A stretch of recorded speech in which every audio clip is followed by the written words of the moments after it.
ఓం నమ శివాయ. భారతమాతా శివశక్తి అవతార్ సత్యగీత మురళి తేదీ 21/11/2025. ప్రభాత పాఠము పూర్వ తేదీ 21/6/1968. మాధుర్యమైన పిల్లలు, సెకన్ కాలంలో విశ్వరాజ్యాధికారము తండ్రి ద్వారా ఏ విధంగా లభిస్తుందో వచ్చి తెలుసుకోండి అని మీరు మీ ఇంట్లో ఉండి కూడా రాసి ఉంచండి. ఈ విధంగా బోర్డును తయారు చేసినట్లయితే దాన్ని చూసి చాలామంది సంతోషిస్తారు, అర్థం చేసుకోవడానికి ప్రయత్నిస్తారు. భక్తి మార్గంలో చాలా పెద్ద పెద్ద దేవాలయాలను మీరు నిర్మించారు. మీ దగ్గర అప్పుడు ఎంతగానో ధనము ఉండేది. మీకు సుఖం యొక్క శాతము ఎక్కువగా లభిస్తుంది, దుఃఖము మాత్రం కొద్దిగానే లభిస్తుంది. పిల్లలందరికీ సంతోషం కలగాలి. మా యొక్క దుఃఖపు సమయము గడిచిపోయింది. ఇప్పుడు బ్రాహ్మణులుగా అయ్యాము, మళ్ళీ దేవతలుగా అవుతాము. ఇప్పుడు కొనసాగుతున్నది బ్రాహ్మణ కులము. ఎప్పటి వరకైతే బ్రాహ్మణులుగా కారో అప్పటి వరకు దేవతలుగా కాలేరు. ఇలా కాకుండా ఎంత ప్రయత్నించినా కూడా అది సాధ్యము కాదు. తప్పకుండా బ్రాహ్మణులుగా అవ్వాల్సిందే. కొద్దిమంది తమ సొంత తెలివితేటలతో మరో దుకాణాన్ని ఏర్పాటు చేస్తారు. అయినప్పటికీ వారు అనుకున్నది సాధించలేరు. ఇది కాకుండా మరో దుకాణాన్ని ఎవరు కూడా తెరవలేరు. ఇది శివ్ బాబా యొక్క అవినాశి బ్యాంక్. దీని ముందు ప్రభుత్వాల యొక్క బ్యాంకులు పైసకు కొరగావు. వినాశనము కాని బ్యాంకు. ఈ బ్యాంకు ఖాతా ద్వారా 21 జన్మల వరకు మీరు ప్రయోజనం పొందుతారు. ఇది చాలా అత్యున్నతమైన అవినాశి బ్యాంకు శివ్ బాబాది. బ్రహ్మ బాబా యొక్క బ్యాంకు కాదు. ఒకవేళ బ్రహ్మాది అయినట్లయితే అది బ్రాహ్మణులకు కూడా వర్తిస్తుంది. ఇక్కడ శివ్ బాబా ఉన్నారు. ఈ బ్యాంకులో ఒక్కసారి జమ చేస్తే 21 జన్మల పాటు లభిస్తూనే ఉంటుంది. కానీ ఇంతటి సంతోషము పిల్లలెవరికి కలగడం లేదు. అందుకొరకే పిల్లలు తండ్రిని స్మృతి చేయలేకపోతున్నారు. ఎంతగా సంతోషించాలి. ఓ బాబా, మేము అర్ధకల్పము స్వర్గంలో ఉంటాము. మా యొక్క భవనాలలో రత్నాలు, వజ్రాలు ఉంటాయి.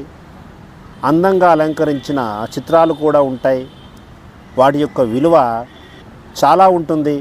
అక్కడ దీవాళీ పండుగ సందర్భంగా వజ్రాలతో అలంకరిస్తారు.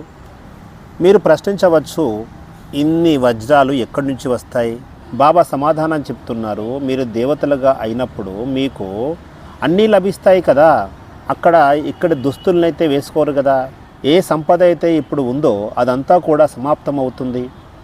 అక్కడ తిరిగి సంపద సృష్టించబడుతుంది. ఇక్కడ విరివిగా వజ్రాలు లభిస్తాయి. ఇక్కడ ఏ విధంగా అయితే ఇటుకలు, రాళ్ళు ఉన్నాయో అక్కడ కూడా ఇవి ఆ విధంగానే లభిస్తాయి.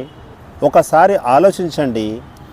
మేము ఈ శరీరాన్ని వదిలి అక్కడ రాజకుమారులుగా అవుతాము, విశ్వం యొక్క అధికారులుగా అవుతాము.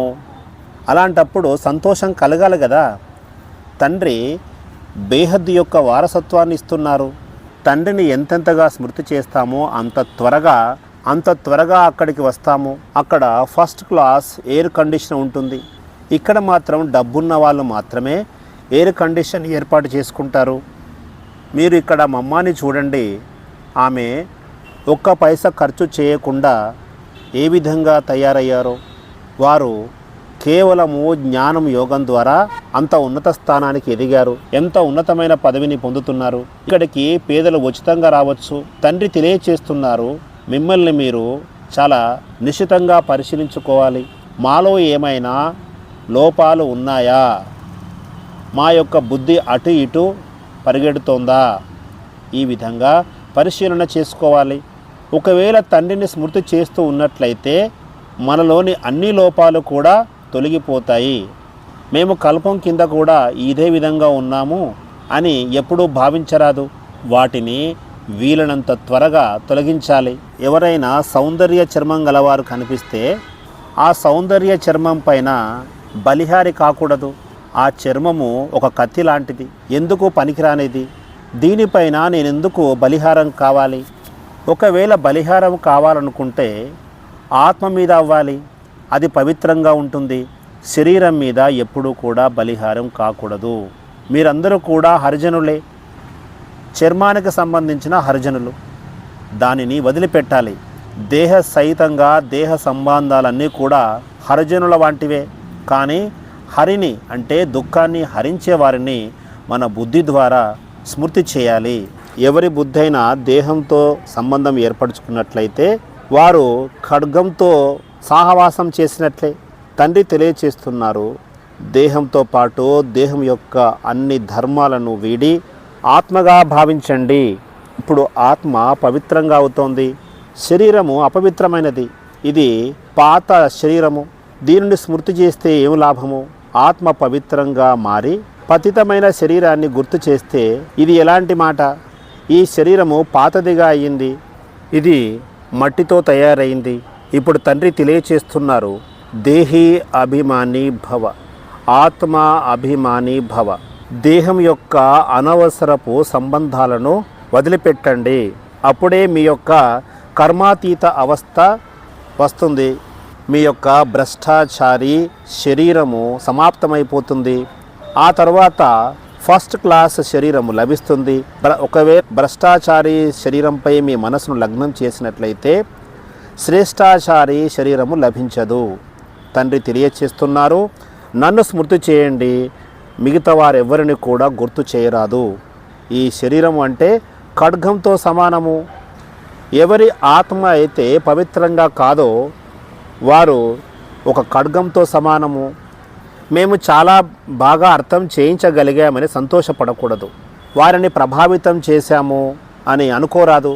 తండ్రి తెలియచేస్తున్నారు, వారు ఎంత మాత్రం కూడా ప్రభావితం కారు.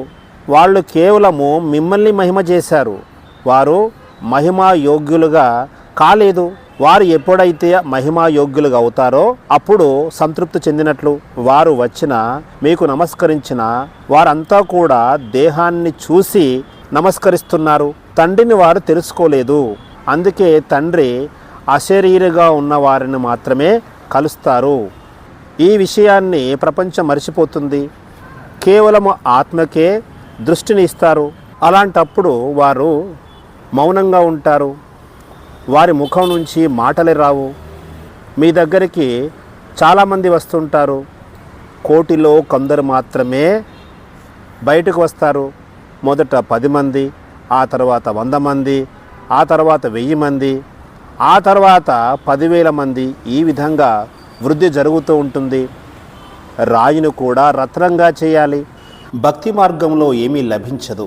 ఈ విషయం భక్తులకు ఏమీ తెలియదు. భక్తి యొక్క మహిమ అన్ని భాషల్లో జరుగుతుంది. అయినప్పటికీ కూడా దాని ద్వారా ఏమీ లభించదు. సాక్షాత్కారం మాత్రం జరగవచ్చు. దేవతలకు కూడా బలి ఇస్తారు. భక్తికి జ్ఞానానికి రాత్రికి పగలకు ఉన్నంత తేడా ఉంది. భక్తి ద్వారా ఏమీ లభించదు. దాని కొరకు ఏమేమో చేస్తారు.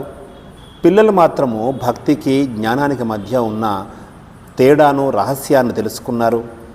పిల్లలకు తెలుసు, తండ్రి మా యొక్క సుప్రీం టీచర్, చాలా గొప్ప పరీక్షకు మనల్ని సంసిద్ధులుగా చేస్తున్నారు. ఇంతకంటే పెద్ద చదువు ఇంకేమీ ఉండదు. అయినా కూడా ఈ చదువునే చదవరు. కనీసం మురళిని అడిగి తీసుకోరు.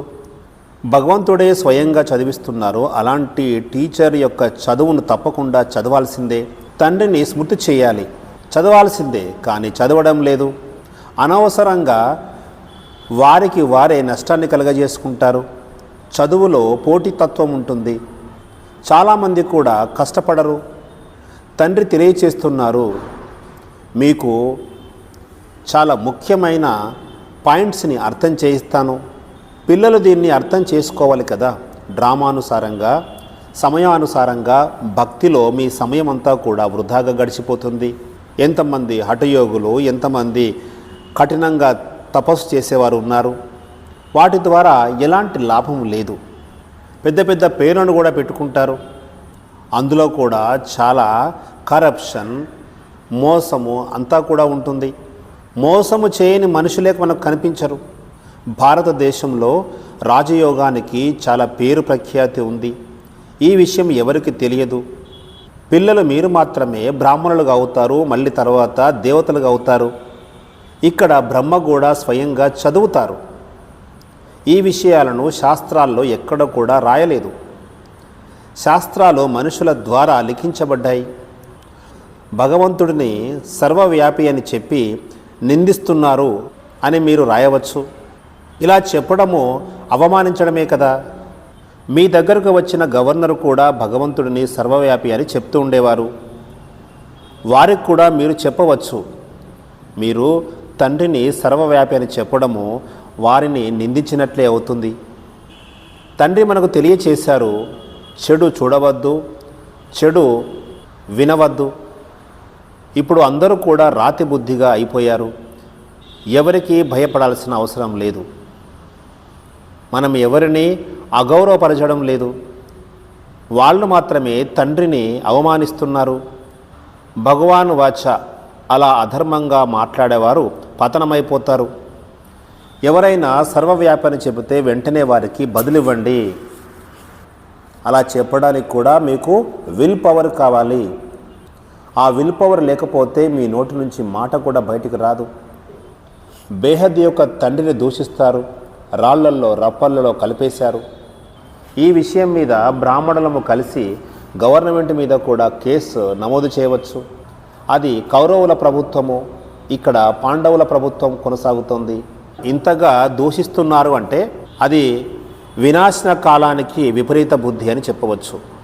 ఎవరైతే భగవంతుని మీద ప్రేమ ఉంచుతారో వారి యొక్క విజయము తప్పక జరుగుతుంది. మేము తండ్రి ద్వారా వారసత్వాన్ని తీసుకుంటున్నాము, మీరు వారిని నిందిస్తున్నారు కాబట్టి మీ యొక్క పతనం జరుగుతుంది అని తెలియచేయాలి. యోగయుక్తంగా యుక్తాయుక్తితో వారికి ఆగ్రహం కలగకుండా ఈ విషయాన్ని చెప్పాలి. ఎవరైతే నన్ను దూషిస్తారో వారు అధర్మం చేసిన వారే అవుతారు. ప్రస్తుతము గీత యొక్క యుగం నడుస్తుంది. పాత ప్రపంచం యొక్క వినాశనము, కొత్త ప్రపంచం యొక్క స్థాపన జరుగుతుంది. దీనిని తండ్రి మాత్రమే నిర్వహిస్తారు. తండ్రి వచ్చి మనకు ఉపకారాన్ని చేస్తున్నారు. వారు ఎప్పుడు కూడా విశ్వానికి అధికారులుగా కారు, పిల్లలనే విశ్వాధికారులుగా తయారు చేస్తారు. ఆ తర్వాత మన యొక్క జయజయకారం జరుగుతుంది. ఎవరైతే దూషిస్తున్నారో వారి యొక్క పతనం తప్పకుండా జరుగుతుంది. వారు ఆక్రనాదాలు చేసి మరణిస్తారు. ఇది భగవంతుని యొక్క మహావాక్యము. చాలామంది మాయ చేతిలో ఓడిపోతారు, చదువును వదిలేస్తారు. ఇది కొత్త విషయం ఏమీ కాదు. అనేక సార్లు ఇలా జరిగింది. ఇది డ్రామాలో ఇలాగే నిక్షిప్తమై ఉంది. ఈ యొక్క జ్ఞానము సత్యయుగంలో లభించదు, ఇప్పుడు మీకు లభిస్తుంది. ఆ తర్వాత మీరు మాయని ఓడిస్తారు. ఎన్నోసార్లు మాయను ఓడించి విజేతలుగా నిలిచారు. ఇది సహజంగా అర్థం చేసుకోవలసిన విషయము. భక్తిలో జ్ఞానము లేదు. భక్తిలో జ్ఞానము లేదు. దాని ద్వారా నిర్వీర్యమైపోతారు. ఇదంతా కూడా ఎంత సహజంగా అర్థం చేసుకోవాల్సిన విషయాలు. ఎన్నో జన్మలుగా ఈ వస్త్రాన్ని ధరించాము, అది పూర్తిగా పనికి రాకుండా పోయింది. మనం ఇప్పుడు తిరిగి ఇంటికి వెళ్ళాలి. ఇంటికి వెళ్ళడానికి మనము తహతహలాడుతున్నాము. సంపూర్ణంగా కర్మాతీత అవస్థను పొందిన తర్వాతే ఇంటికి వెళ్ళాలి.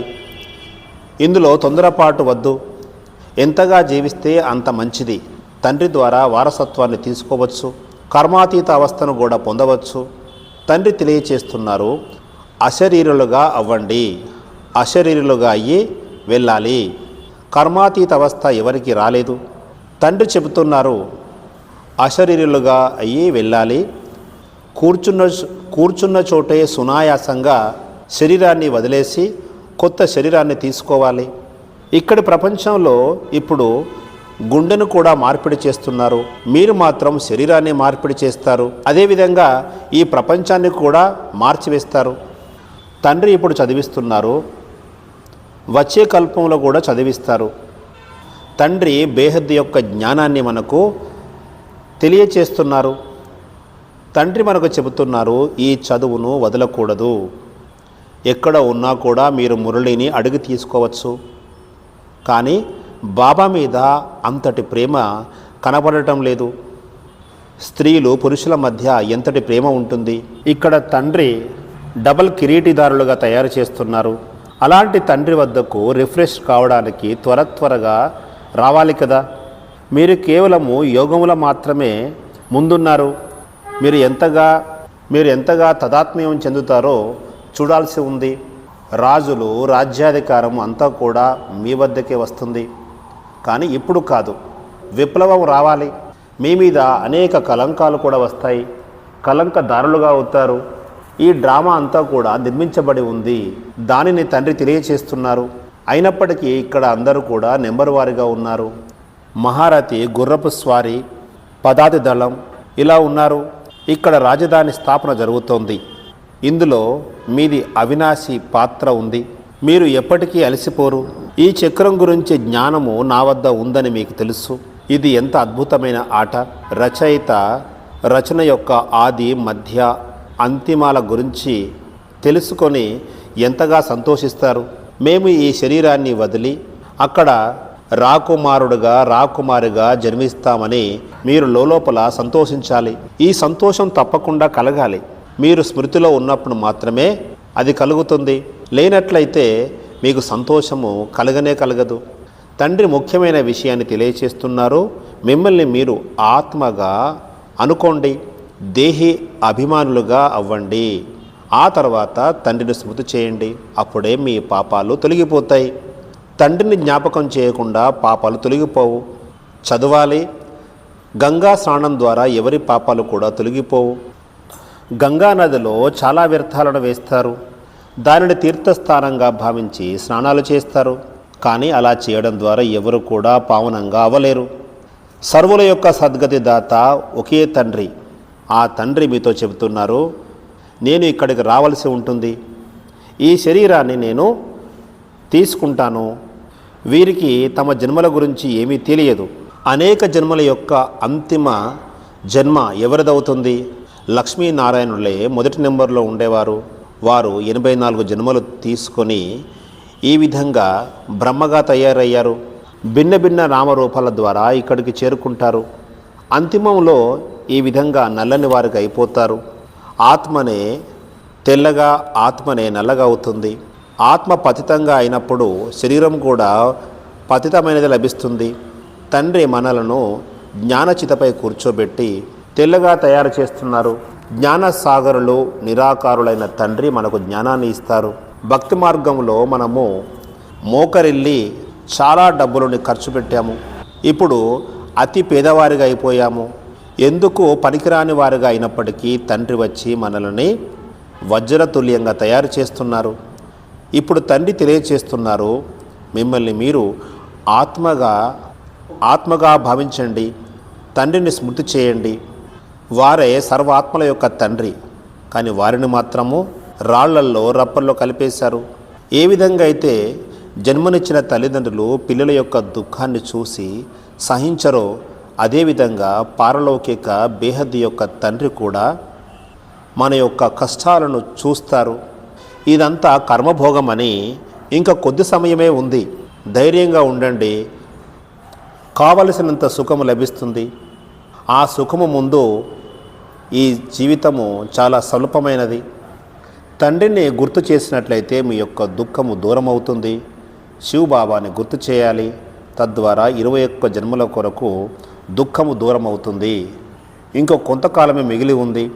తండ్రి పిల్లలకు ధైర్యాన్ని కలిగిస్తున్నారు. ఎవరికైతే ధైర్యం లభిస్తుందో వారికి సంతోషము కలుగుతుంది. మన యొక్క లెక్కాచారాలను సమాప్తం చేయడానికి తండ్రి సహజమైన యుక్తిని తెలియజేస్తారు. మీరు ఇంటి వద్ద ఉన్నప్పటికీ ఈ విధంగా వ్రాయవచ్చు. సెకను కాలంలో బేహద్ యొక్క రాజ్యాధికారము తండ్రి ఏ విధంగా ఇస్తారు? విశ్వాధిపత్యము దేవతలకు మాత్రమే లభిస్తుంది. ఈ విధంగా ఒక అద్భుతమైన బోర్డును రాసి పెట్టినట్లయితే దానిని చూసి అందరూ సంతోషిస్తారు. సెకను కాలంలో విశ్వరాజ్యాధికారమా? దీనిని అందరూ కూడా అర్థం చేసుకోవడానికి ప్రయత్నిస్తారు. బేహద్ యొక్క తండ్రి విశ్వానికి యజమానులుగా తయారు చేస్తున్నారు. తండ్రి వారిగా అయ్యాము, రాజ్యాధికారము లభించింది. అది భవిష్యత్తులో లభిస్తుంది.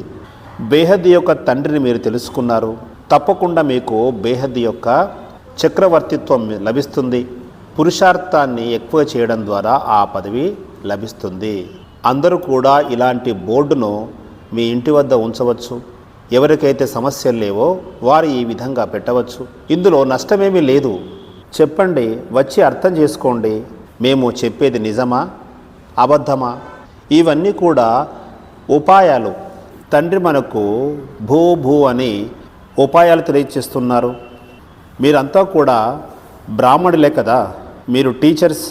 ఎవరైతే రావాల్సి ఉందో వారే వస్తారు. అందరికీ ఇలాంటి టెంప్టేషన్ ఉండాలి.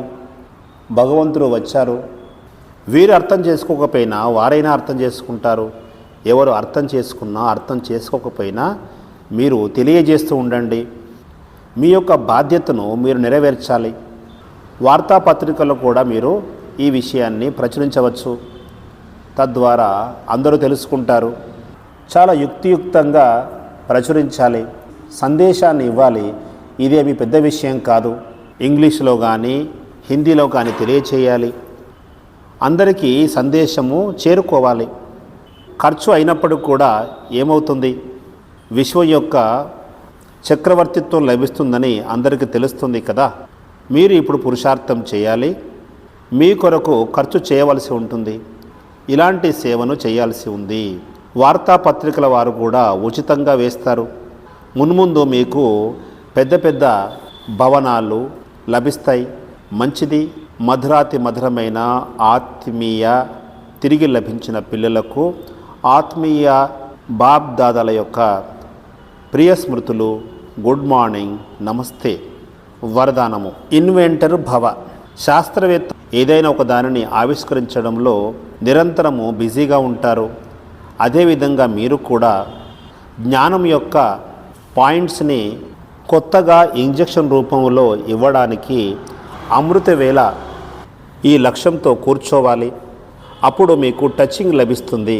కొత్త కొత్త ఆవిష్కారాలు చేయగలుగుతారు. తద్వారా నూతనత్వాన్ని అనుభవం చేసుకుంటారు. ఓం నమః శివాయ.